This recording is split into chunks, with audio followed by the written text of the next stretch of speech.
Hey everyone, you are most welcome to today's presentation where I'll be talking to you all about detoxification. This is a topic that is one of my favorites that I love sharing with people. I like to say that detoxification is actually a requirement for maintaining good health.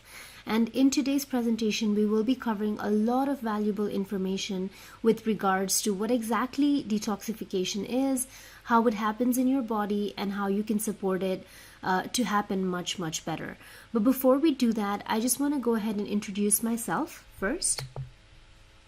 So here's a little bit about me. I want to start off by telling you about my journey to health. So I was never into health and wellness. It wasn't something that I ever thought about or we were taught about as kids growing up. Despite the fact that I had several health issues ranging from asthma to women's health issues, skin issues, we just went to the doctor to get a prescription, and that was the end of the story. And you just waited out and let the drugs do their thing. But beyond that, we never, grew up thinking that nutrition is something that we need to think about. We need to consider what we eat. But it wasn't until I was 24 years of age when I was studying for my master's degree in the U.S. when I got a massive wake-up call. I really remember it very clearly. It was in the winter, and I had a lot of bleeding in my stool. So when I went to see different doctors, they just kept putting me on antibiotics and nothing was changing week after week.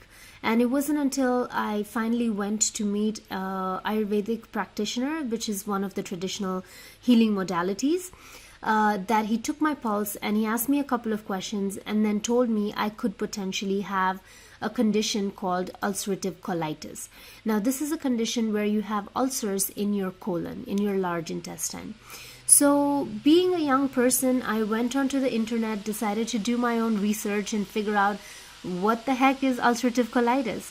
And while I was doing this, I just got so scared. There were studies or people talking about how they had their colon removed and, really extreme situations, not necessarily what happens to everybody. But it was enough to scare me into taking a break from university, saying that I needed to go and take care of my health.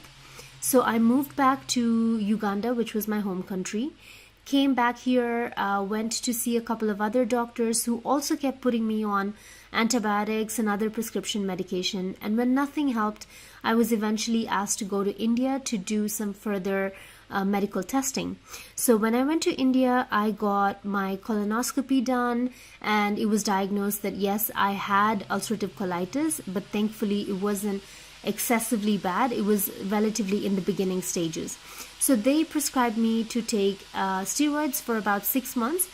But having been through this journey of seeing different doctors and never really finding a solution, I felt very inclined to try to use a holistic practice. So I went to an Ayurvedic clinic in India, enrolled myself for a 30-day detox program.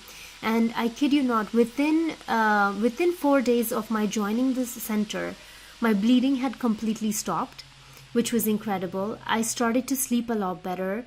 Energetically, I was feeling much, much better. I had not been sleeping well for over 2 months and just because of this health condition. So it was a massive transformation I had. But not only that, just staying there and being immersed into all of these natural therapies and seeing the results it had on my body, it really inspired me to dig deeper into nutrition and really figure out how to live a healthier life. So that propelled my journey into nutrition, basically. So after I completed my treatment at the retreat center in India, I moved back to Uganda, then eventually went back to the States to complete my master's degree in business, and then came back to Uganda to stay with my parents and just focus on taking care of my health. But while I was doing all of this, I kept doing a lot of personal research into health and wellness. But every time I would meet people and would hear about their health issues, I felt like I didn't have enough knowledge to be able to guide them towards a better path. And because of my passion for wanting to do this, I decided to go back and do further studies to be more qualified to be able to do that. So the first thing I did was I became a raw food chef because I understood the fact that, diet plays a massive role in terms of how your health and wellness is. So I wanted to learn how to cook foods and eat them in a way that is the most nutritious for your body. So I went and I became a raw food chef. From there, I enrolled into a 1-year holistic health coaching program in New York. And this was, very transformational.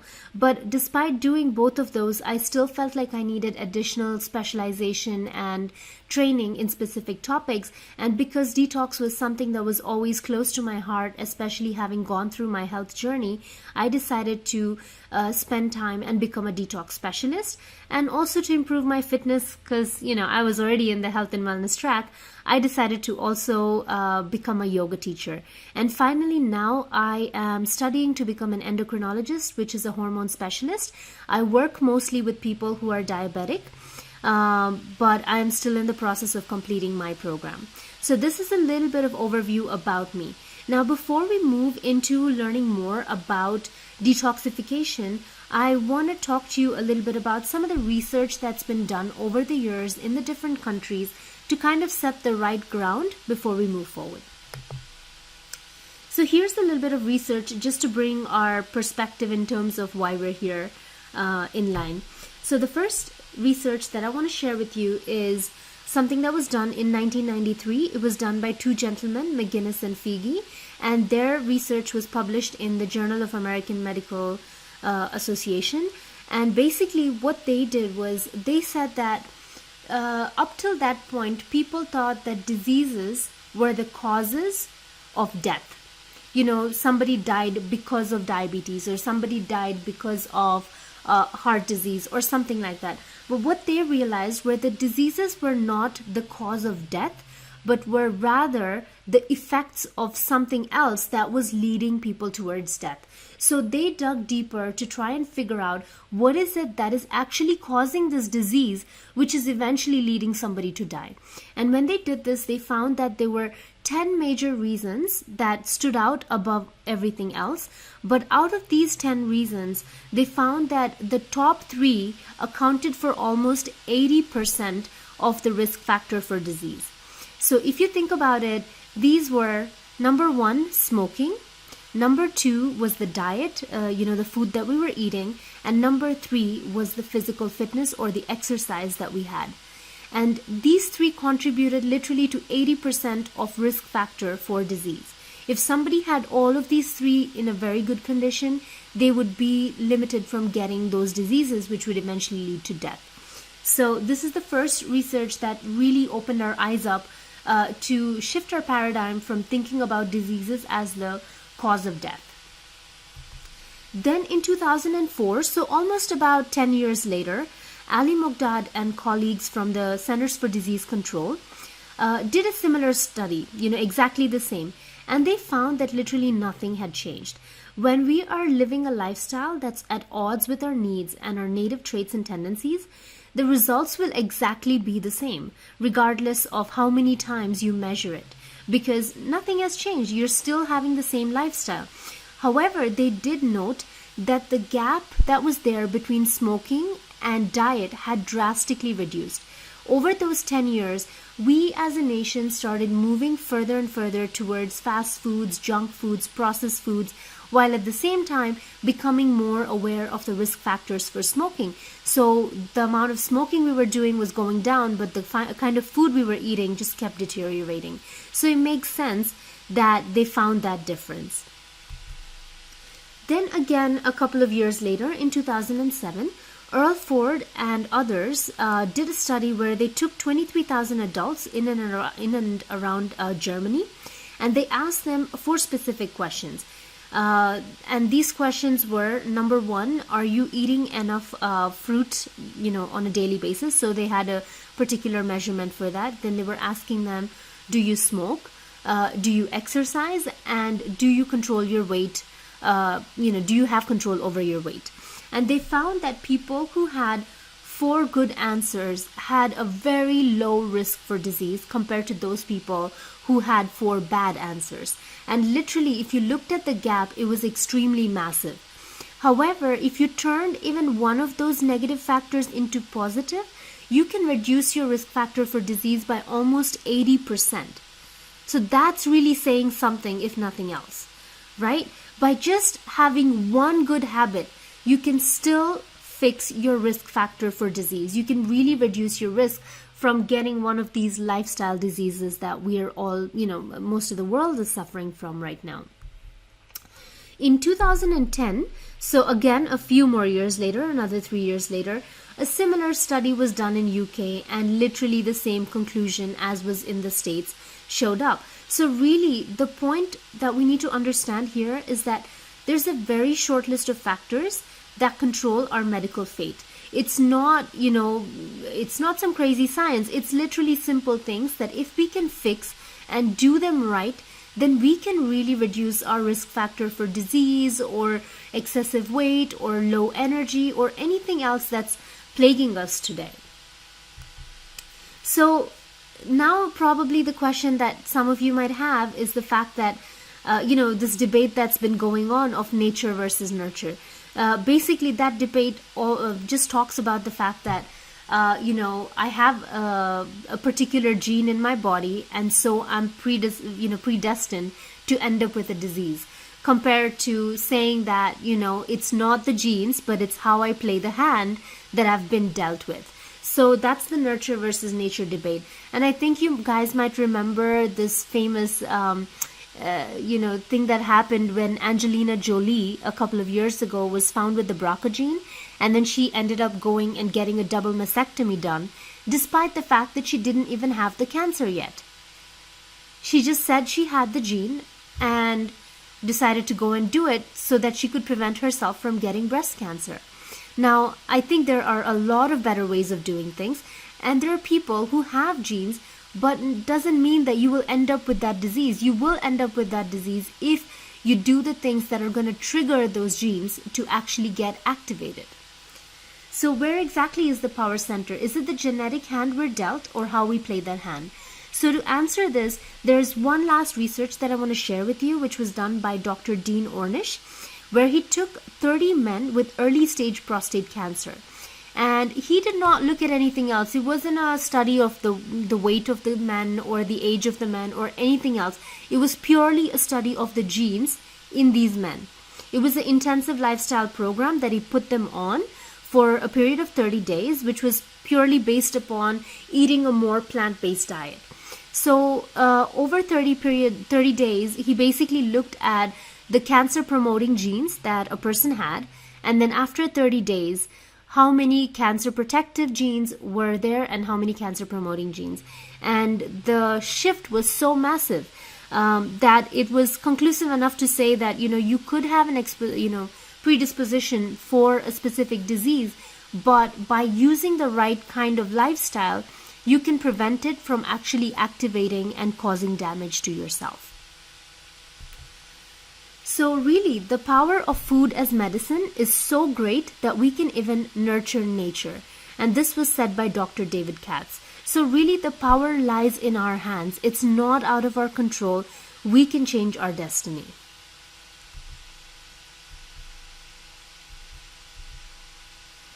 So let's take a quick look at our health system today. I would say that our medical system is not working for chronic issues. I hope you agree with me, but if you don't, let me, share a little bit more about why I think this is. So you see, the medical system has made massive advances when you look at acute conditions. For example, if you have an outbreak of like cholera or typhoid or something like that, we have made massive strides in being able to, contain it and resolve the situation. Or in the same way, if somebody ends up in an accident, I would definitely go to a doctor and get my arm checked or whichever bone is broken to get it fixed in the right manner. However, if somebody is suffering from chronic issues, these are issues like diabetes, thyroid, you can see them all down here, thyroid, childhood issues, diabetes, obesity, or even allergies, which is something that's so common and plagues a lot of us, then doctors really do not have a solution for us.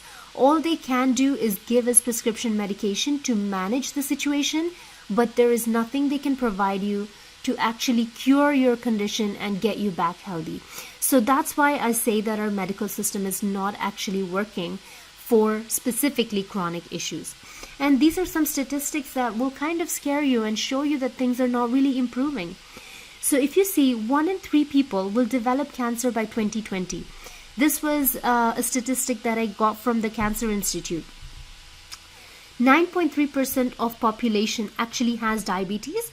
Now this is a 2012 statistic. Obviously, diabetes is a kind of disease that you can live with it for a long time and not even realize that you have it until something, massive happens, and then you go and get your blood test done, and then it shows up that you actually have diabetes. So a lot of people live without even realizing that they have diabetes or anything else in that spectrum. You've got insulin resistance, metabolic syndrome, and all of these, which are all in the spectrum leading towards diabetes. Or even low blood sugar is also in the spectrum of leading towards diabetes. So it's not a good statistic. And honestly, by 2018, where we are right now, or 2019, this number has just kept going up. This shows that our system is really not working. And the other statistic is that the number of people who are actually suffering from obesity or even extreme obesity is increasing year by year. Currently, the statistic says that 1 out of 3 people suffers from obesity, 1 in 20 is extremely obese, and 1 in 6 for children, which is really the saddest part, because children should not be suffering from obesity, because that can really restrict your movement in certain cases and really, reduce the quality of your life in a way. So this is the unfortunate situation that we're in. In case some of you might be thinking, well, these are all statistics that are from United States. So do we really need to worry about it living in Uganda or India or in any of these third world countries? But here's the thing. We as a generation are moving so much more in terms of lifestyle towards what the first world countries have. We're more on our desk jobs, our food again. We have KFCs, McDonald's everywhere. We're eating fast food. We're eating out much more than we are in our own homes. So the lifestyle, if you see, is not really that different from what it is in Western countries compared to what it is in, the third world countries that we have. So the statistics, even though they might not be as bad as they are in the States, we're getting pretty close. So let's now look at what are some of the reasons that the situation is worsening. All right. So the first one is obviously food. We all know that, our food has really deteriorated over the past couple of years. We're eating more fast food, which might be rich in calories, but is really poor in terms of nutrients. Just as an example, like if you take a packet of chips, which has the same amount of calories as an apple, and you're just looking at calories, would you say that you're getting the right amount of nutrients from eating a packet of chips compared to, an apple? Definitely not. So though it might be important to think about how many calories you're eating, even more important than that is to think about what are the nutrients that you're getting from the calories, and is there a better way to get those calories from foods that give you the right nutrition. Okay? And then the second thing is regarding the 6 common allergens. So these are the things that we're eating so much more of today. So one of them is wheat. Then you've got dairy, we've got eggs, we've got soy, we've got groundnuts, and I would say corn. It's not necessarily an allergen, but it's a crop that is heavily genetically modified as well as heavily sprayed. So these are 6 of the foods that we are consuming at an ever-growing rate. You literally cannot avoid them. If you go to any supermarket, buy any processed food, you will find traces of these things in them. You really have to read the label, and you will find traces of these in the foods that you're eating. It's really that unavoidable to get out of this. So, that's also another cause for some of the health issues that we have. We're also eating, a large amount of artificial colors and flavorings today than we ever were before. So this is especially so for kids. When you look at kids' cereal boxes or even the chocolates like M&Ms that they're given, there's so much color in them. And these colors have shown to cause, issues in children, especially things like ADHD and behavioral disorders and things like that. And the last thing is also the additives and preservatives that we actually get in the food. These all have an issue or create a challenge for those of us who want to improve our health and well-being. We need to change this. This is one of the reasons we're falling sick. The second thing is the cosmetics. We're using so many variety of things right now, and most of these cosmetics are laden with things like parabens, lead, aluminum, and a whole bunch of other heavy metals which have no business being inside our body. Now, if you look at, for example, lead, most of the lipsticks that you buy in the supermarkets today will contain a high amount of lead. And when you put it on your lips, it naturally goes into your bloodstream, and that lead becomes blockages within your body, which prevents, proper circulation and a whole host of other issues. And, there was a study that was done, I can't remember exactly which year ago it was done, but a few years back, where they looked at women who had breast cancer, and when they removed the breast tissue that had the cancer, and they put it under a microscope to see what was happening, they found high amounts of aluminum in them, in the breast tissue. So you might be thinking, where exactly is this aluminum coming from? So if you might have heard of antiperspirants or, the anti-sweat creams that people put under their armpits, these things have a lot of aluminum. And of course, now there's been a lot of drive to prevent or request companies to avoid this. So you will see a lot of those these ones now where it says aluminum free. So whether you knew it had aluminum before or not, at least now you know that it doesn't have aluminum. So that's how our world is. The next thing is about the stress levels. So you might be thinking, how exactly do stress levels impact my health and well-being and lead me to have these dangerous diseases? Here's the thing. Today, we are in a state of constant stress, whether we believe it or not. When we're watching movies, when we're driving our car, even when we're sleeping, there are so many stresses that we're faced with. We have stresses related to our finances, our relationships, and all of these things. Now, if you think about yourself, look at the most stressful situation. Say, for example, you're in a parking lot and there's this guard dog, which is, okay, that's probably a bad example, but let's say that, you're in a car park in a safari and there's a lion behind you. So what happens to your body? Immediately, you start to, either move into the flight, you'll move into the fight mode or the flight mode, right? And for your body to be able to do either the fight mode or the flight mode, it uses all of its energy to send blood into your arms and legs so that you can either protect yourself or run away as fast as you can and hide and save yourself. So that's exactly what happens when you're in a stress level. Whether it's a mild amount of stress or a high amount of stress, your body doesn't know the difference. It does exactly that. It sends all of its blood or most of its blood to the extremities, to your hands and legs. But if you think about where are your organs located, they're located basically in your abdomen, right? All the way from your neck, moving down to your pelvis. And that's not where fight or flight comes in, right? Those are the parts where you've got all these organs which need a lot of blood, they need a lot of oxygen, they need a lot of nutrients to be able to function well.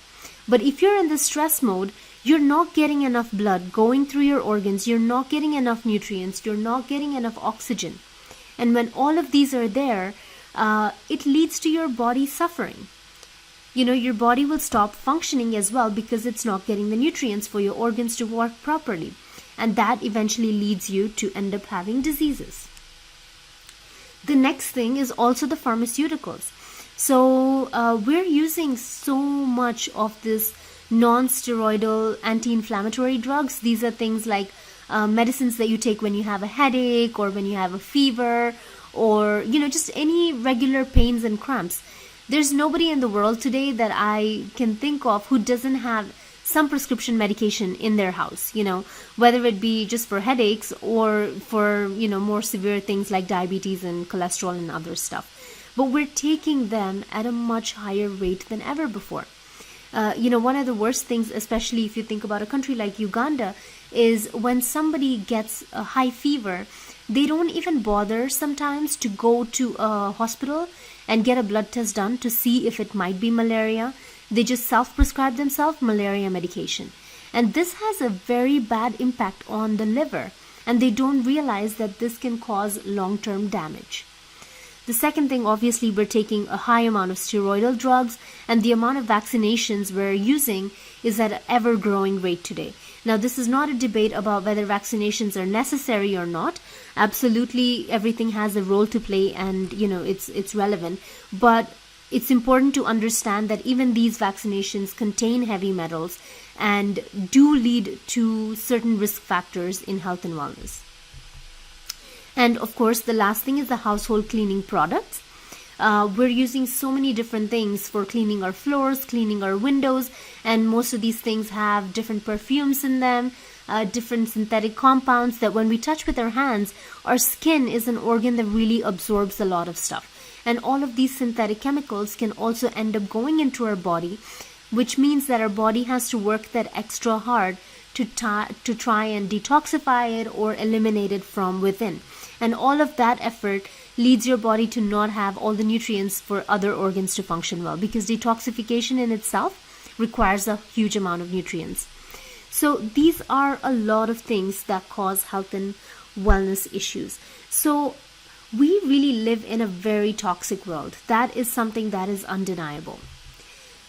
In fact, to prove that even further, there was a study that was done by the Environmental Working Group where they looked at pollution in newborns, and they found that almost 200 chemicals, including flame retardants and pesticides, were found in the umbilical cords of newborns. This was actually a study that was done in 2005. So you can imagine now in 2018 or 19, so many years after that, the rate must have increased massively. But it's just so sad that even the womb, which is supposed to be such a sacred place and really protected from external toxins getting in, we're seeing huge amounts of these chemicals being found even in the umbilical cords. So now let's move into detoxification. We've already talked a lot about what's causing the sickness and how toxic a world we live in. So now let's look at what exactly is detoxification. It's a natural process that actually removes unwanted, unneeded, or toxic materials from the body. It happens continually within the body. So it's not something that you ever have to think about and be like, oh, today I want my body to do a detox. Your body is detoxing every single second, 24 hours a day. So there are 5 major channels of detoxification for your body. Obviously, some people say there are 7, but these are the 5 major ones. The first one is the skin. Then you've got the lungs and the liver, the colon, and the kidneys. So these are very important. Like if you think about your skin, every day, every time you sweat, you are detoxing through your skin. Every time you're breathing in and out, you're detoxing through your lungs. Your liver obviously is one of the major organs, and we will talk about it in a lot more depth in this presentation because it needs its own, a whole slide to talk about it. Your colon and your kidneys, obviously, when you eliminate waste from your body. So really our body knows what to do. It's just that we need to provide it the right environment. And you might be thinking, well, if it's a natural process, why do I need to interfere and do anything different? It's just because of the fact that our body is overburdened today. Okay? See, according to experts, there are 85,000 toxic chemicals in our environment today, and they're present in our air, water, and soil. And unfortunately, many of these haven't even been tested for safety. So you can imagine with 85,000 toxic chemicals being exposed to us every single day, our body doesn't have the time to detoxify everything. The amount of toxins coming in is way more than our body is able to eliminate on a regular basis. So here's just a very easy equation for those math geeks out there. But basically, toxicity occurs when the toxins that are being put inside your body plus the toxins that are being produced as a result of your metabolic processes is actually more than what your body is actually able to output. That's when toxicity occurs. And you are healthy when the toxins you're able to eliminate is greater than or equal to what is being input into our body and what is being produced as a result of the metabolic processes. Okay? So it's very simple. Now, when toxicity occurs in the sense of, the input and the processes is a lot more than the output, then where do these toxins go? Well, they actually go to your fat cells. So your fat cells are actually one of your best friends because they store these toxins rather than letting them, roam freely in your bloodstream and cause havoc everywhere and free radical damage. Your body says, fats, I'm just going to put this in here inside your body, inside your cell, and I'll come back to it and deal with it when I have time, right?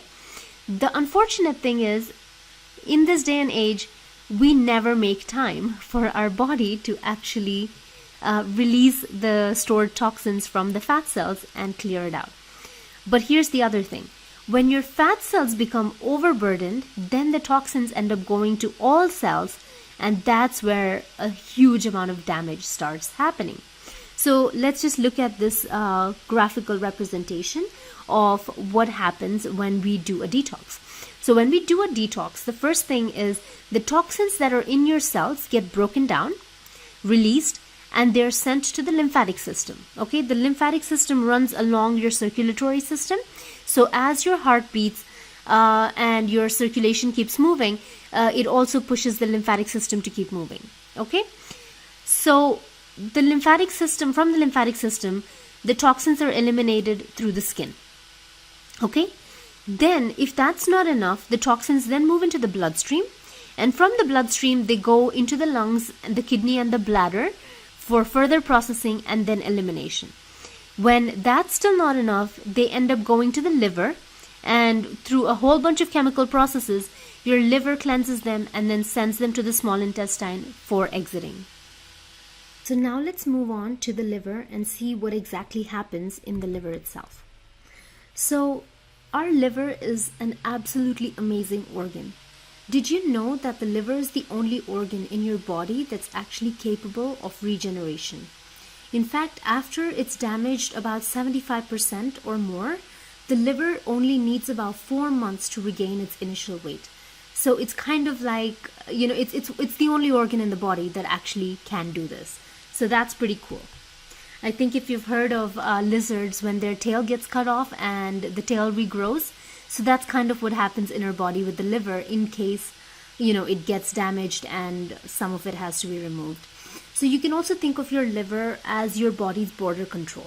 So like when you come into Entebbe Airport and they're checking your customs and making sure that you're not bringing anything harmful inside the body, that's exactly what the liver does. It'll make sure that, whatever is coming in is properly, changed or make sure it's healthy and then sent into the bloodstream. And if something's really toxic, it will try and clear it out and then eliminate it through the colon. In fact, your liver performs over 500 different functions. It's an organ that performs detoxification 24/7, 365 days, no break. And your liver also produces bile, which is something that's needed for your body to be able to absorb the fats that you're getting in through your food or are produced by your body. It also regulates blood sugar and produces glucose through a process called gluconeogenesis. So imagine you've eaten a very heavy meal and your body's been flooded with a whole bunch of glucose, and your pancreas produces insulin to take the glucose and store it in different cells. When the blood sugar in your body starts to go down a bit, that's when the liver comes in and uses this process called gluconeogenesis, where it starts to take the glucose from the cells, put it back into the bloodstream, and make sure your blood sugar remains at a balanced level at all times. Okay? So it's a very important organ even for blood sugar management. It also regulates hormones, especially when you think about things like estrogen dominance. If you've heard of women who are close to their menopause and are having heat flashes or cold sweats or things like that, that's because their liver is not functioning to its optimum level. When your liver is functioning extremely well, you will not suffer from that much of hormonal imbalances as well. So here's exactly where the liver is located. I don't know, most of you, whether you knew it or not, but if you take your right hand, put it underneath your rib cage on your right side, that's exactly where your liver is, and it extends all the way to your left side. It's a pretty big organ inside your body. It is the largest organ inside your body, and it plays a very powerful role. So that's your liver. Now, the liver takes part in detoxification through two different phases.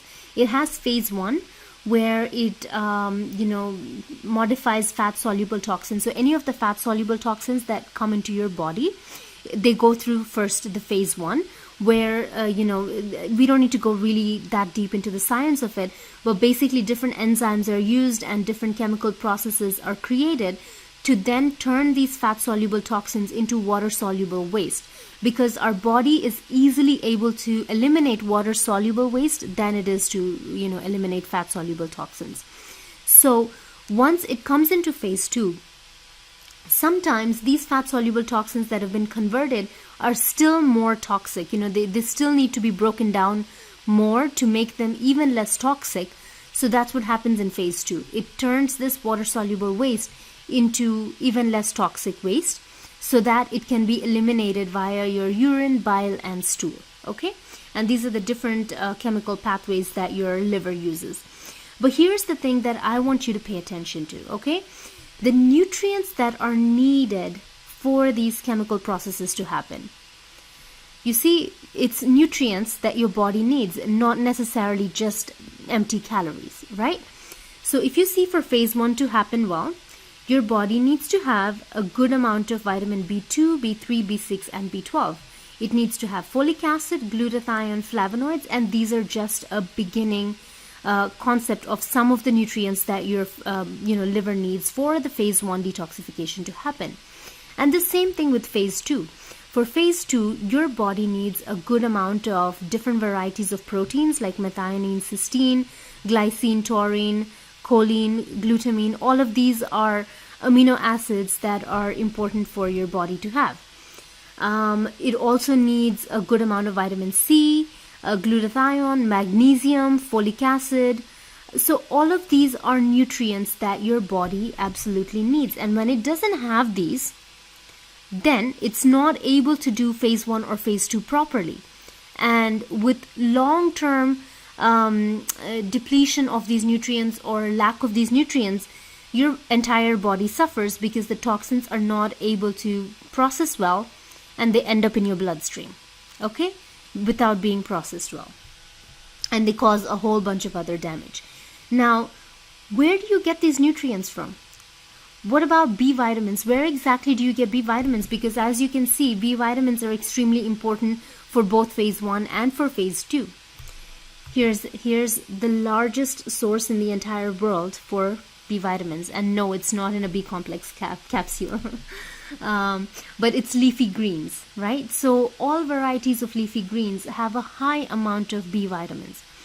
Unfortunately, though, B vitamins are very, very heat sensitive, which means that if you take spinach, which has a high amount of B vitamins, and then you decide to boil it or steam it, 80% of the B vitamins get either denatured or, damaged completely. So you might think, oh, I'm eating a lot of leafy greens, but then I'm eating them cooked. You're not getting the right amount of B vitamins because 80% of them are already destroyed by the time you eat it because of the exposure to heat. Okay? So it's also important to know how to eat your foods. If you think about folic acid, this is a nutrient that's, it's also a B vitamin, and it's recommended that women who are planning on getting pregnant or are pregnant take a huge amount of, because it helps in brain development and healthy fetal development, but it also helps in both phase 1 and phase 2 detoxification. So some of the foods that you can find this in are broccoli, nuts and seeds, okra, papaya, avocado, and many others. Then we have something called flavonoids, which are needed in phase 1, where they're basically the largest nutrient family with over 6,000 identified family members. They're present in most of the foods that we eat. Vitamin C. Okay, now this is an interesting one. You might be thinking of things like oranges. That's the first thing that comes to mind when we think about a vitamin C, having more vitamin C. But did you know that papaya, bell peppers, broccoli, and strawberries also have a high amount of vitamin C? In fact, some of them have even more vitamin C per the quantity compared to oranges. So, all foods have huge amounts of nutrients in them, okay? Vitamin B12, it's actually a bacteria that is in the soil and also in our digestive system. This presentation would be too long if I ended up talking more about B12, but I have another presentation on it. So if you're interested, just send me a message and I will forward you the presentation I have on B12. And the last thing is glutathione. Again, you will see that it's necessary for phase 1 and phase 2. It's one of the most powerful antioxidant in the world, and our own body, especially the liver, produces it. Though you can also get some from certain foods such as asparagus, avocado, spinach, and okra, but your own body produces a huge amount of glutathione in itself. Okay? So these are some of the pathways and these are the nutrients that are needed. So the point I want to try and make here is that despite the fact that your liver has the capacity to do a cleanse or do detoxification 24/7, 365 days, it will not be able to do it without the nutrients that are needed. And the way to get these nutrients is plain and simple through eating whole, natural foods in their natural state so that your body can absorb them and utilize them. One of my favorite teachers, her name is Charlotte Gerson, she says that all chronic and degenerative diseases are caused by two and only two major problems. Number 1 is toxicity and number 2 is deficiency. If you're able to reduce the amount of toxins coming in and reduce the deficiency by adding more nutrients into your body, you will, stop yourself from getting any chronic or degenerative diseases. So there really are the two challenges that need to be addressed for a healthy life. So let's do a quick assessment. I just want you to think for yourself. Do you need a detox? Are you somebody who is suffering from fatigue, irritability, food and chemical sensitivities, gas and bloating, a bitter taste in your mouth, especially when you wake up in the morning, headaches, PMS symptoms, sleep problems, mental fog, inflammation, or pain? So, these are just a few things to really check in with yourself. And it's not necessarily to rate yourself and say that, oh, I've got only one issue or 2 issues or 3 issues. Each person could have a different challenge that they're facing. The point is, even if you have one of these challenges, it's important for you to try and figure out what is it telling you? What is it telling your body that you need to change? Because these are just symptoms that will eventually escalate into something worse if you don't address it or decide not to listen to your body. So really tune in and figure out what are these things telling you. Do you need a detox? Do you need a cleanse? And how can you improve it? When people do a detox program, they usually experience some of these things. Number 1, they could experience weight loss. They also could experience better sleep, increase in your energy levels, less amount of stress, clearer skin, better digestion, improved concentration and circulation, a cleansed liver, which eventually leads to a stronger immune system. But, some of the results are much, much more. But these are the common ones that I've had my clients tell me once they take part in a detox program with me. So what exactly happens in a detox? It's very, very simple. First thing you do is that you refuel the body with the right kinds of nutrients. You remember we talked about the liver and the nutrients it needs. So we really focus on refueling the body with the right nutrients. So this is where we use the entire diet aspect of things. The second vital thing that we do is give the body a rest.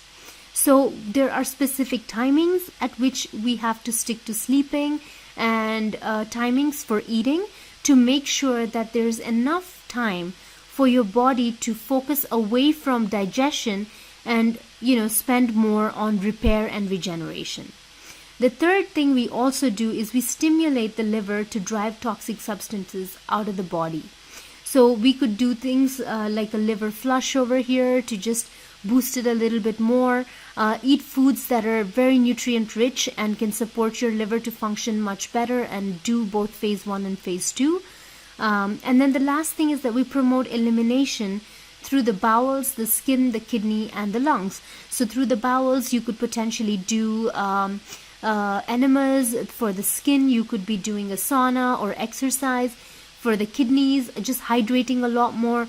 And for lungs, there's a variety of breathing practices that you can do to bring your breathing into the right pattern and help it in detoxification. And at the end of it all, you experience improved overall health. So here's a quick liver flush recipe that you can try making every day at home. It's really great if you can make it first thing in the morning, have it, and get on with the rest of your day. So I'll just leave you a moment to have a look through it. We have a grapefruit 1 piece, ginger about half a tablespoon diced, lemon about half a piece, olive oil 1 tablespoon, garlic 3 to 4 cloves. Sometimes if that's too much, you can even just add 1 clove and see how that tastes. Just put everything inside a blender, strain it if you'd like, or drink it straight with the pulp. It's totally up to you. So here's another fact. 80% of our immune system is actually located in our digestive system, which makes having a healthy gut a major focal point if you want to achieve optimal health.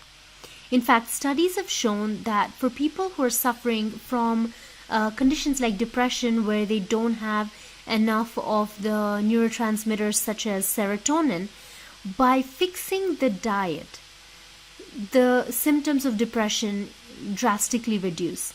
Because serotonin is a neurotransmitter which we might think is produced in the brain, and while that is true, majority, almost over 90% of serotonin is actually produced in your digestive system, in your gut. So if your gut is not functioning well, your risk for being, suffering from depression is a lot higher. Okay?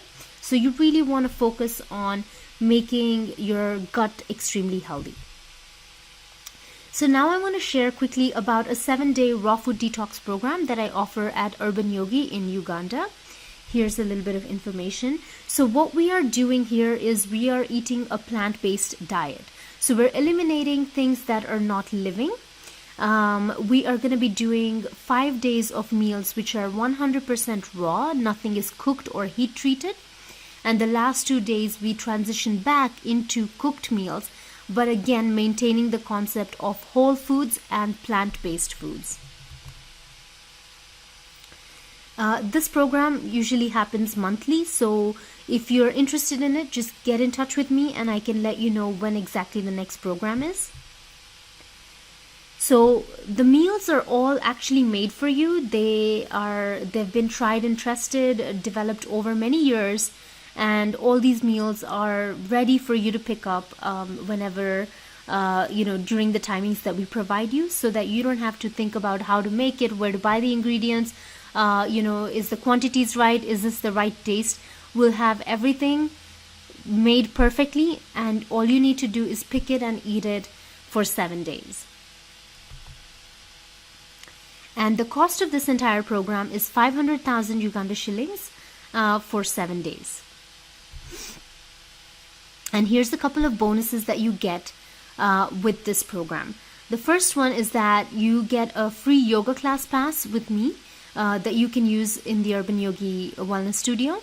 You also receive access details to an online portal where we have training videos on different topics on nutrition, and also on several breathing techniques that you can use during the detox program and even further beyond that to really support your lungs. The third thing is that all the recipes that we are making, you will receive them in a recipe book with a meal plan, so that if you choose to do this detox by yourself in the future, you can easily plan and process it. The third and last thing is that for the 2 days that we actually have cooked meals, we are using titanium cookware, so that we ensure that the toxins coming into your body, even from the cookware that you're using, is completely null and zero. Okay, so these are some of the things about the detox program. Of course, if you have any questions, please do feel free to reach out to me.